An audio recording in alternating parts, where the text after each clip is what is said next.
and welcome to Time for a Difference. This is a weekly podcast for difference-making people, and I hope that's every one of you. We're difference-making people using difference-making truths, and that's the focus of our program, to bring meaningful change to people's lives. And so my name is David Skelton. I've been a pastor for 31 years. My last 8 years, I have been a catalyst leader that has brought a love impact for Christ on 3 different communities. This impact of working with teams and creating an infrastructure as we've touched over 5,000 people's lives. And so I'm excited to share with you what I've learned and been challenged with. And I'm just really excited about getting on this program and learning with you because there's always things to learn. So welcome. Hello, my name is Joy Skelton, and I am David's wife and partner in our ministry and in this difference-making podcast. I am also CFO for a very successful hospitality organization, serving some of the world's most successful people. And I'm excited to be part of this podcast community of difference makers. And today, I want to start with a difference-making question. What would be missing in your life if you had never experienced a difference maker? So let's begin. I know that there is no such thing as the word differenced, and I put that in my title for a reason. And here's the great advantage of being a difference maker. I used it in the title of our first message for a very important reason, is because we can be creative. When you're making a difference with people, you can be creative because you have to be able to find that way of communicating things to people, creative ways to communicate to people to bring change to them. So I'm taking some of that entrepreneurial spirit and presenting that in our title today. But I have something very important that I want to say about differenced. Very strange word. But I want to use it in this sense, is that if you've ever had anybody in your life that's touched you, that's made an impact on you, then you know what it means to be differenced. Very important, because that's a very important fuel to where we want to start on this journey. So if you've been touched by a difference maker, you have been differenced. Your life has been impacted by someone in such a way that it has brought something new or personal or life-changing to you. And today I want to look at some very basic difference-making truths and about the cost of making a difference with anyone. So let's look at some cost choices that you have to make a difference to people. One of the first things that you're going to have to realize is that when making a difference, there's a cost of sacrificing your comfort zone. And it's because difference making is a really messy business. So you're not going to be comfortable. The best motivation for making a difference is that you have been differenced, as I said. And out of gratitude and the value you have on that differenced experience, personal experience, that you are now willing to pay the cost of paying it forward to someone else. So making a difference, empowerment can never be motivated by a thank you or some personal benefit to you. Usually the amount of difference you will make with a person is usually proportionate to the value you place on love, mercy, and sacrifice you believe you received from your difference moment. Those things bring you to that place where you can make a difference with others.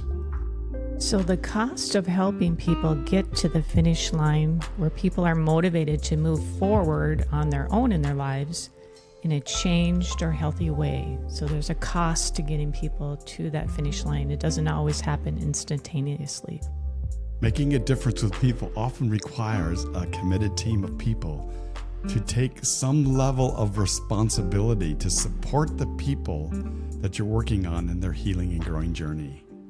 So however you look at Jesus, I believe it should be undeniable to everyone that he has made a big difference in this world. And thus he has powerful wisdom and heart that is worthy of making him our blueprint to follow.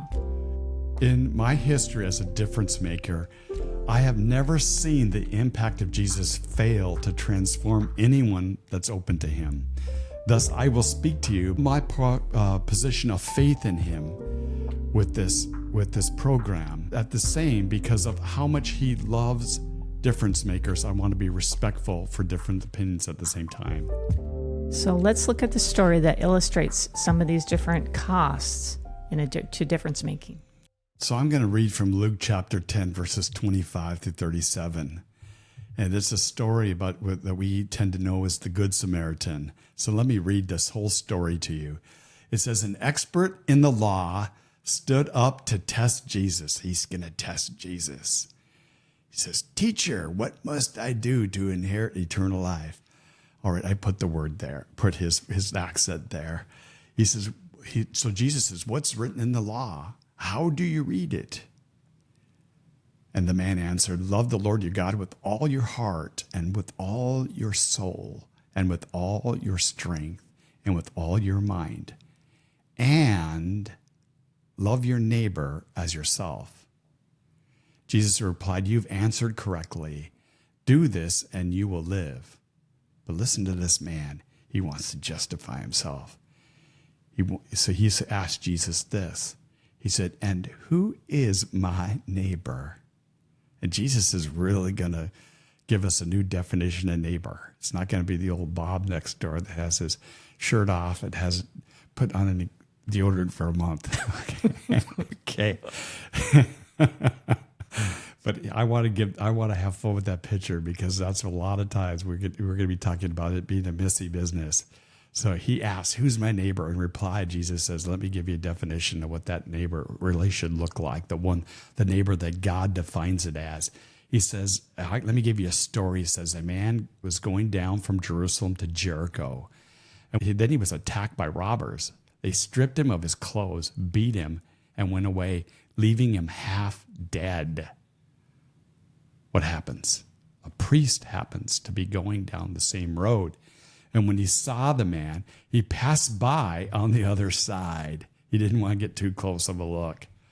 So to a Levite, another religious person, comes up. Again, he saw this man and he passed by the other side. But a Samaritan, and folks, Samaritans were not liked by the Jewish people. And the Jewish audience that made the most part of those hearing Jesus that day were not the kind of person that you would think would do something good. And Jesus brings that in to create this impact of a story, because he's going to focus on what's in the heart. He says, but there's a Samaritan man, and as he traveled, he came where the man was. I don't think, folks, that he just it was in the middle of the road, but it could have been. But he came where the man was. And when he saw him, he took pity on him. He went to him and bandaged his wounds, pouring on oil and wine. And then he put the man on his donkey, brought him to an inn, and took care of him. The next day, he took out 2 denarii to give him to the innkeeper. And he says to the innkeeper, look after him, he said. And then when I return, I will reimburse you for any extra expenses you have.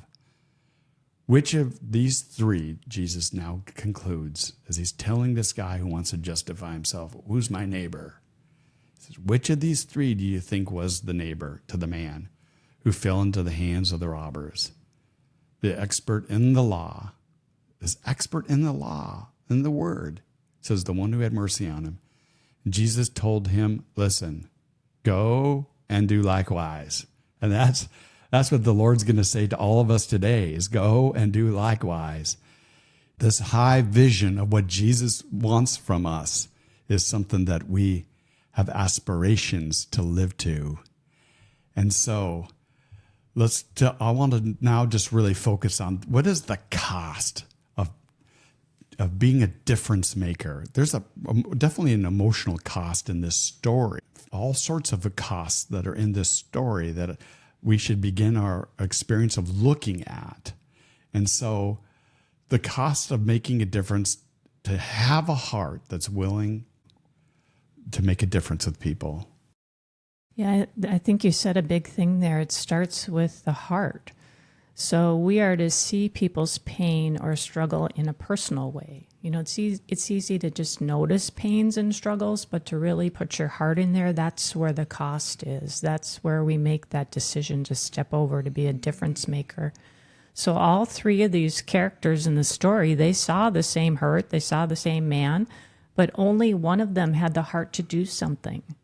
So the first two in the story, the priest and the Levite, they had some religious motivations, but maybe their religious motivation was to get to the temple to do their service that they had to do that day. Tell me about that religious motivations thing. What do you mean by religious motivations? What's that mean? Well, I think that they had an idea of what a religious person should do, what a Christian person should do. We have these things, I need to do this. I need to go to church. I need to read my Bible.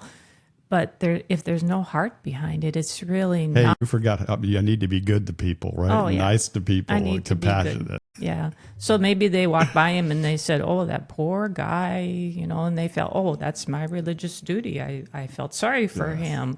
And then they went on their way. So it's hard to know, but they didn't have the heart to get down and help that man, get dirty, get bloody. And, there was a cost involved of helping him.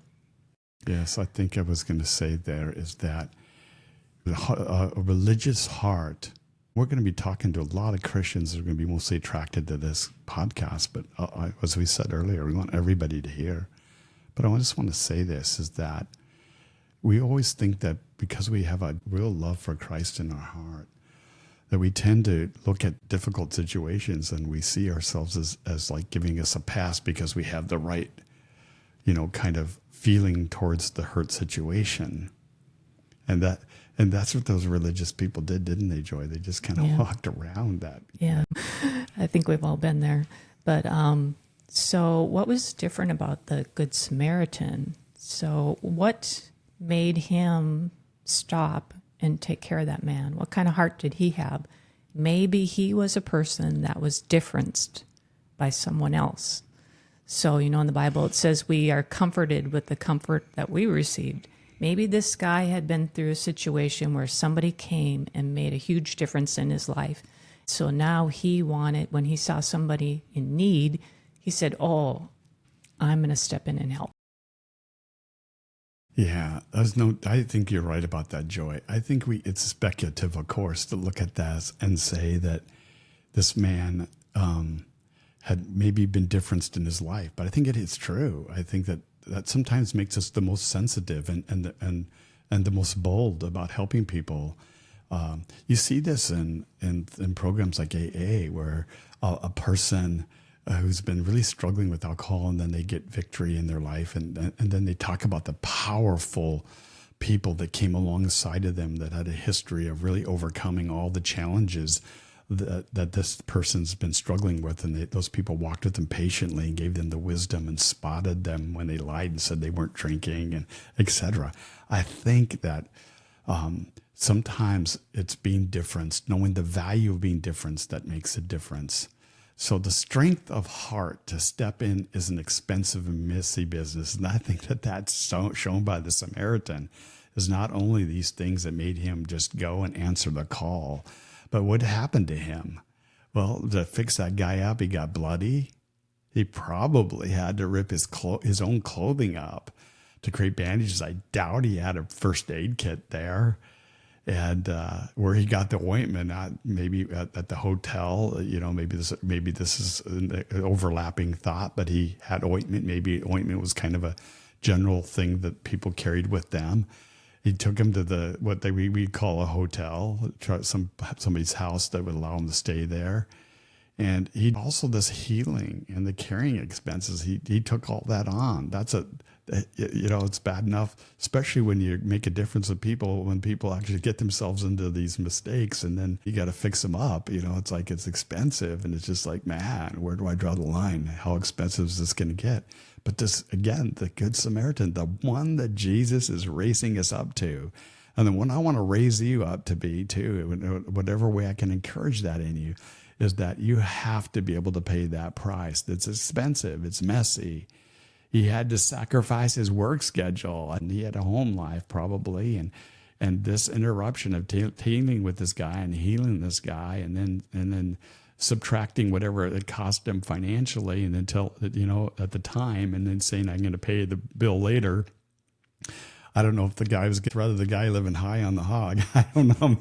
Maybe he told the guy there's a limit to how much I can spend on this man. I doubt it. But anyways, also never seen the story, however aware the guy is that's injured, if he ever got a thank you. But he probably didn't get a thank you. He maybe was out of it. And we can conclude that, because that's another expense and the cost to helping people.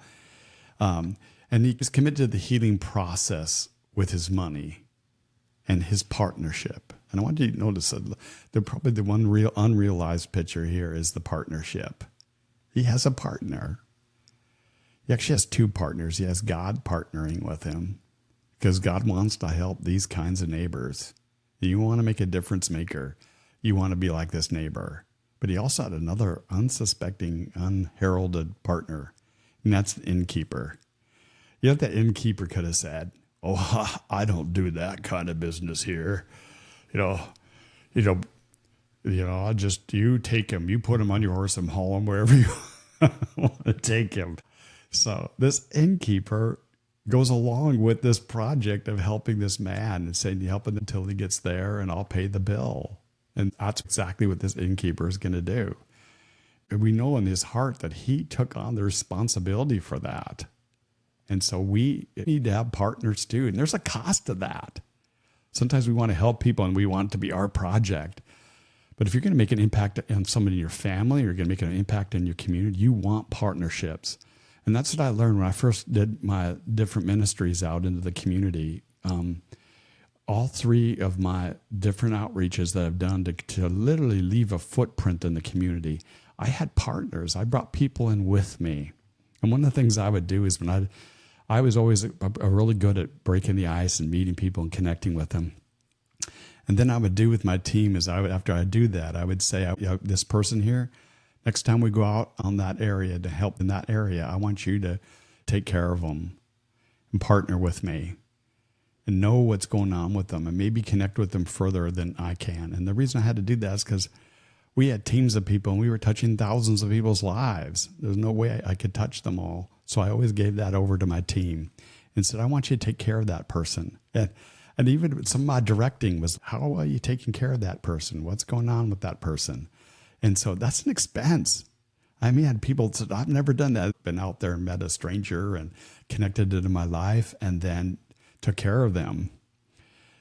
But that's going to be the requirement, to reach past that comfort zone and reach into that life and to know them and to connect to them. And I needed those partners to be able to say before God that I was a good neighbor. You see, it wasn't just, I had to be a good neighbor. I was responsible to developing other neighbors that would be good neighbors to the people that we were trying to help.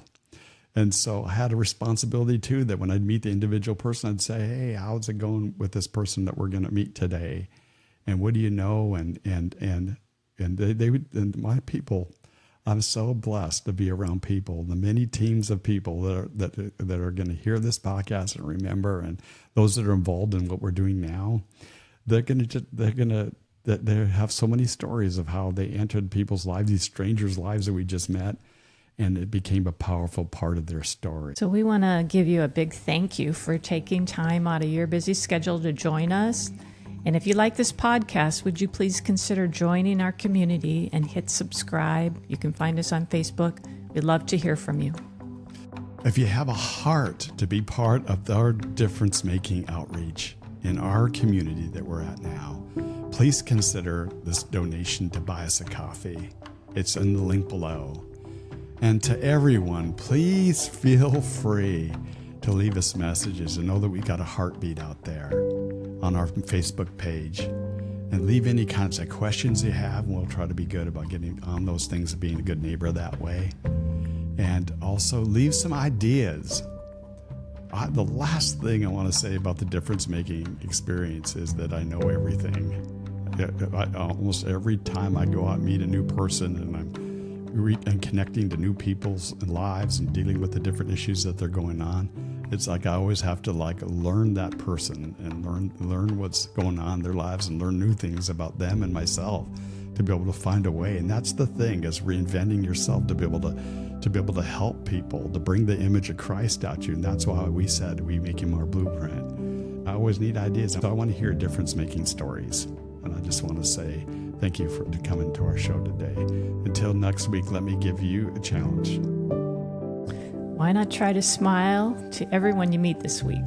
People notice and appreciate and listen to smiling people. So give yours a try.